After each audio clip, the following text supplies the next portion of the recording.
Desde la segunda mitad del siglo XX, Colombia ha sido testigo de un fenómeno de migración masiva del campo a la ciudad. La intensificación y el recrudecimiento de la violencia en el campo, junto con la industrialización en las ciudades, fueron las principales razones detrás de este gran cambio en la composición demográfica del país. Las grandes ciudades de Colombia no han podido responder adecuadamente a la demanda de estos migrantes por un lugar dentro de las mismas, lo cual ha generado a su vez fenómenos de poblamiento urbano caracterizados por el crecimiento vertiginoso de las áreas metropolitanas. Este crecimiento acelerado, combinado con una oferta de vivienda insuficiente para satisfacer esta demanda incrementada, con un Estado en general inoperativo y negligente, y con la relativa pobreza de quienes vienen del campo a asentarse en las ciudades, ha llevado a que las principales ciudades colombianas crezcan más que todo a través de asentamientos informales y barrios de invasión. En el video a continuación queremos examinar y analizar tres casos, tanto de la ficción como de la vida real, en los que se dieron estas luchas por el espacio urbano en condiciones desiguales. Todos los casos aquí presentados están unidos por un hilo conductor que a nuestra manera de verlo es la negligencia, impotencia o sencillamente ausencia del Estado cuando de defender a estos sectores poblacionales se ha tratado. En ese orden de ideas, los casos que presentaremos a continuación serán examinados en función del rol que ha jugado el Estado en cada escenario. En primer lugar, analizaremos la historia de Yolanda Izquierdo, mujer que luchó por su derecho a vivir dignamente en Montería, quien murió asesinada a manos de paramilitares a pesar de haber pedido en numerosas ocasiones protección al Estado que supuestamente la cobijaba. En segundo lugar, examinaremos la trama de la película La estrategia del caracol, en la que un grupo de personas de diversos contextos sociales que comparten una casa abandonada en Bogotá se ven repentinamente obligados a abandonarla por presiones del dueño de la propiedad. Finalmente, presentaremos un caso bastante cercano a nosotras, el del barrio Los Olivos, un asentamiento informal que a través de los años ha tenido que luchar por ser legitimado y que ahora debe enfrentarse a enormes compañías constructoras que buscan apropiarse del terreno de Los Olivos para construir viviendas de estrato alto en la zona en la que estos vecinos han vivido toda su vida. Ahora, sin más preámbulos, iremos directo al caso de Yolanda Izquierdo. Yolanda Izquierdo, nacida en Tierra Alta, Córdoba, el 13 de octubre de 1962, fue una mujer multifacética. Fue la voz de 843 familias que fueron despojadas de sus tierras por los grupos paramilitares de Córdoba, que lucharon por la restitución de sus tierras durante el proceso de justicia y paz. Fue esposa y madre de 5 hijos, y fue, desafortunadamente y durante toda su vida, una víctima del conflicto armado. El Estado se destaca en esta historia por su impotencia e inoperatividad en cuanto a defender a los derechos de la población de Córdoba se trata. Debido a esta falta de presencia por parte del gobierno, Yolanda se fue configurando como líder y vocera de los pobres azotados por el conflicto y la desigualdad en esta región del país.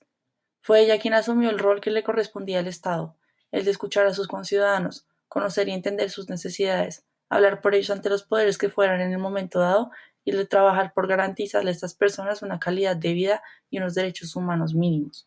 Las fallas y debilidades del Estado también se ven en la manera en la que dejó que los paramilitares actuaran en el caso de poblaciones como Tierra Alta en Córdoba. No solo permitió que las autodefensas de los Castaño operaran libremente en la zona, sino que también permitió que cometieran fraude y engañaran a la población a través de esquemas engañosos. En 1989 se creó la Fundación por la Paz y el Desarrollo de Córdoba, conocida como FUNPASCOR, en el marco de los acuerdos de paz con las guerrillas de la región y la movilización del grupo armado Los Trangueros. Así pues, vemos cómo desde un principio el gobierno dejó que una fundación creada por paramilitares se instaurara con el pretexto de restituir tierras, cuando al final lo que esto generó fue todavía más violencia, caos e injusticia para la población cordobesa. Se ve la falta de precaución por parte de este Estado y una ingenuidad que no debería existir en ninguna organización política que dice velar por la protección de toda su población. Al final, fue esta misma falta de precaución y esta impotencia, inoperatividad y ausencia estatal la que le costó a Yolanda Izquierdo su vida. En muchas ocasiones, Yolanda se presentó frente a la Fiscalía y a diferentes organizaciones que trabajaban con el Estado para recibir ayuda de protección en respuesta a todas las amenazas que estaba recibiendo. Sin embargo, a pesar de todas las evidencias que ella mostraba, ninguna optó por ofrecerle ni ayuda ni protección. También se acercó a la Defensoría del Pueblo, a la Unidad de Justicia y Paz y al DAS, y no recibió ninguna seguridad ni protección. Como una medida desesperada, Yolanda se acercó a la SIJIN, donde tampoco obtuvo ayuda efectiva. La SIJIN fue la última entidad donde ella pidió protección. Fue el lunes y la mataron el miércoles, y ahí ella lloró en la SIJIN. Y ella lloró y les dijo que le dieran la protección, que la iban a matar, que le mandaran la protección a la casa. El 28 de noviembre de 2006, un año antes de ser asesinada, Yolanda Izquierdo habló con la prensa sobre sus predicamentos. Parada sobre su terreno y sosteniendo el mapa de la hacienda con su división en parcelas, ella narró su historia y la de estas tierras.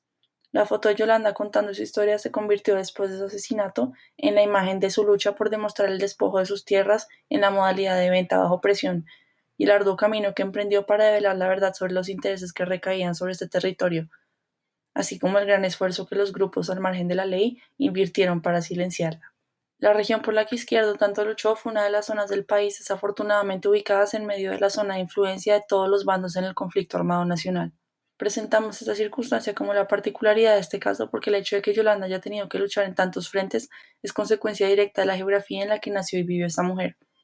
Esto muestra que la zona geográfica en sí misma incide fuertemente sobre las particularidades de la lucha por el derecho a la tierra en cada caso en específico. La estrategia del caracol. A pesar de ser una obra de ficción, esta película de Sergio Cabrera presenta una problemática muy cercana a la realidad de muchos colombianos. La película narra la historia de un grupo de personas de bajos recursos que invaden una casa abandonada en Bogotá. Hacen de ella su hogar hasta que aparece el dueño de la casa, quien les exige a esas personas que abandonen lo que para ellos es su hogar. Al no lograr permanecer en la casa, los inquilinos logran ideárselas para llevarse la casa entera a otro lugar, dejando solo su fachada. Este relato casi surreal cuenta, sin embargo, una historia muy real, la de los asentamientos de invasión y el desalojo de sus habitantes. En la película vemos una clara lucha entre los intereses de los inquilinos de la casa y los intereses del dueño de la propiedad. El Estado brilla por su ausencia a lo largo de toda la historia. No hay autoridad que responda. Lo particular de este caso es que retrata una situación complicada en la que un grupo de personas vulnerables crea su hogar por fuera del marco de la legalidad. El caso del barrio Los Olivos. El barrio Los Olivos nació hace más de 50 años como consecuencia de esta migración masiva del campo a la ciudad, que es el contexto de los estudios de caso aquí presentados. Fue, en un comienzo, lo que se considera un barrio de invasión. Sin embargo, después de muchas décadas de lucha contra las autoridades locales y los interesados en el terreno, incluyendo repetidas amenazas de desalojo, los habitantes del barrio lograron ser reconocidos como legales por planeación distrital, además de lograr acreditación como propietarios del terreno donde se habían instalado y construido sus casas a lo largo de todas esas décadas. No tardaron en empezar a notar la presión que estas urbanizaciones ejercían sobre su ocupación de los terrenos por los que durante tanto tiempo habían luchado. Fue solo cuestión de tiempo antes de que las grandes constructoras comenzaran a ofrecerles comprar los terrenos en unos términos y condiciones decididamente desfavorables para quienes vivían en Los Olivos. En 2015, el distrito anunció que expropiaría más de 100 predios de la zona con el fin de construir vivienda de interés social para estratos 3 y 4.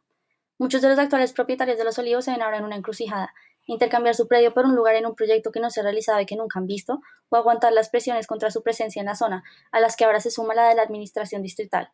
Todo parece indicar que, independientemente de quién esté sentando los términos o ejerciendo las presiones, el balance final es que es más provechoso destruir y remover los hogares que conforman Los Olivos que respetar su derecho a ocupar el espacio en el que están, por mucho que este se haya valorizado. En contraposición al caso de Yolanda Izquierdo y a la trama narrada en la estrategia del caracol, en este caso el Estado y la administración local sí han hecho sentir su presencia. En un principio, vemos cómo el Estado fue incapaz de garantizarles a los pobladores originales del barrio una vivienda digna y segura en su lugar de origen, motivo por el cual emigran a Bogotá en primer lugar. Más adelante, vemos cómo este mismo Estado, esta vez a través de la Administración Distrital de Bogotá, se resiste a reconocerles a estas personas cualquier derecho sobre los predios desocupados en los que decidieron instalarse en el momento de su llegada a la capital. Aparecen grandes constructoras buscando apropiarse de los predios que son hoy parte del barrio a un precio relativamente bajo, para después construir sobre él viviendas para estratos altos que venderán a precios exorbitantes a otros ciudadanos con más recursos. Esta situación manda un mensaje claro, si bien indirecto, a los habitantes de estos barrios de invasión.